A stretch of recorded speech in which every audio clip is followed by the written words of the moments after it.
Hi there, I'm Michelle Savage, the principal at Shoe Medill Middle School. We're a former Compassionate Care Champion Award winner school, and I'm here to talk to you a little bit about trauma and what we've learned over this last year or so.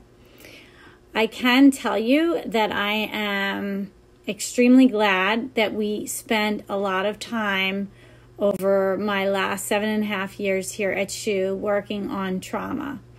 This is not something that is new to us in regards to professional development and making trauma a focus. It's something that has taken us many years to work on. I can tell you that we began our work by introducing staff to trauma, understanding what that means for students and for adults and the brain. And we started out just making sure that our staff were all trauma aware.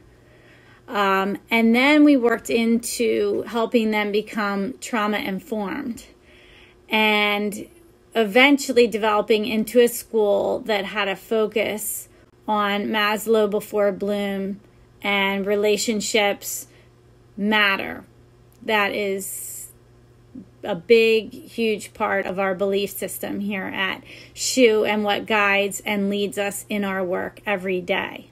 And then that brings us to this past year, which I think all of that work paid off so that when it came to the spring and we had to be virtual while in the middle of a pandemic and knowing our students were going through a lot, we still had that focus of relationships, Maslow before Bloom, connections being so important, and considering the trauma that students might be going through first and foremost.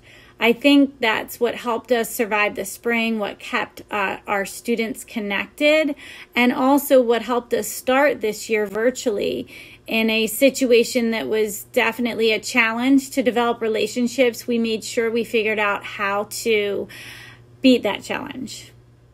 I can tell you from examples learned this year that we know that even though we were virtual and for some students this was their very first time meeting us as a community in school, that they did develop and have developed relationships with their teachers such that we have had students reach out to their teachers for help who were in crisis, and we were able to get them the assistance they need. We have been able to provide check-ins and help for families, even during this remote time when it's at its hardest. And I do think it helped give my teachers the resilience to get through this and to also know how to take care of themselves during this time because they understand trauma and its effects on them as well as the students. I think that was key, and it makes me forever grateful. Having no idea that this year would happen the way it did, it prepared us really well. And lastly, what I will tell you is that the work never ends. You're always going to have new staff that come on board that need to be brought into this model, but if it becomes who you are, then it makes it really easy for new staff to jump right in and for it to just be built into everything that you do. And I think we continue to learn and we never act like we know everything there is to know. We did book studies this year. We just attended the Castle training. About 15 of my staff attended that training.